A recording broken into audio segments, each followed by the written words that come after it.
Gabi-gabi mo itong sasambitin upang mas lalo ka pa niyang mamahalin. Hello mga guys, kumusta kayo? Panibagong araw, panibagong video na naman tayo. And sa araw na ito ay isa na namang video ang aking ituturo sa inyo na simpleng gabay o simpleng pamamaraan na makakatulong sa atin. At bago ang lahat, gusto ko lang mag-disclaimer sa mga taong hindi naniniwala at hindi gusto ang mga kagaya nitong video. Please skip this video and maghanap ng videos na gustong-gusto nyo dahil ang video na ito ay para lamang ito sa mga taong naniniwala and gusto mag-try. Sa lahat po ng mga nagko-comment dito sa aking video dito sa loob ng aking channel, mag-ingat sa lahat ng mga nagre-reply sa inyo na dinadala kayo sa kanilang WhatsApp in Imo app upang makaiwas po tayo sa scam. And ngayon po ituturo ko sa inyo paano tayo mas lalo pang mamahalin ng taong mahal natin. Lahat naman tayo ay gusto natin na tayo lamang ang mamahalin at mas lalo pa tayo mamahalin. Yung tipong nasa atin lamang ang buong atensyon niya at ano man ang mangyari ay hindi siya matutokso sa kahit kanino.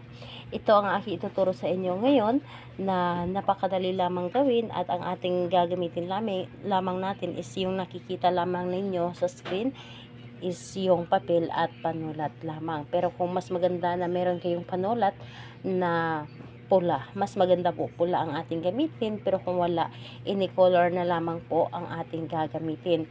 And kapag gusto nyo na itong gawin, kailangan ihanda mo ang inyong sarili at buo ang inyong loob sa paggawa nito at hindi ka nagdududa sa dapat mong gawin na para bang hinihila ka na gawin mo ang isang bagay. So ngayon po, kapag okay na, pwede mo na itong simulan. Ang gagawin mo lamang dito, napakadali at napakasimple lamang. Kung nakikita po ninyo, dito sa papel po, sa maliit lamang na pirasong papel, isusulat nyo po ang buong pangalan niya at apelyido. So, sa buong pangalan niya at apelyido, 3 beses mo siyang isulat tulad nito. And kapag naisulat mo na ito, hahawakan mo lamang ang papel na ito. Hahawakan mo lamang at i-visualize mo lamang siya. Halimbawa ay, ang binivisualize mo or hinihiling mo na ikaw lamang ang kanyang mamahalin.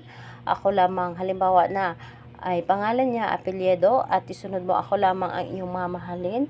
Bibigay mo ang buong atensyon mo sa akin, ako at ako lamang at wala nang iba pa.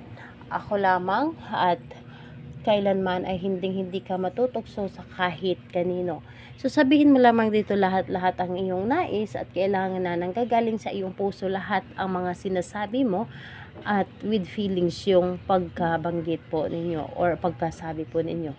So ayun po, pagkatapos nun, ito ay yung itutupi lamang ng isang beses na papunta po sa inyo tulad nito. And pagkatapos nun ay ilagay mo lamang ito doon sa loob o di kaya sa ilalim ng inyong unang hihigaan nyo lang ito ng 3 araw at saka nyo po ito itapon ang papel. So, ayun po, itapon nyo lamang sa basurahan or di kaya i-flush nyo doon sa may CR. So, ayun po, gawin ito sa kahit anong araw at oras. Basta pakiramdam po ninyo ay para bang hinihila kayo na gawin nyo po ito. So, ayun po, think positive lamang hanggat matupad na ang iyong ninanais. Salamat po sa inyo. Bye bye everyone. God bless us all.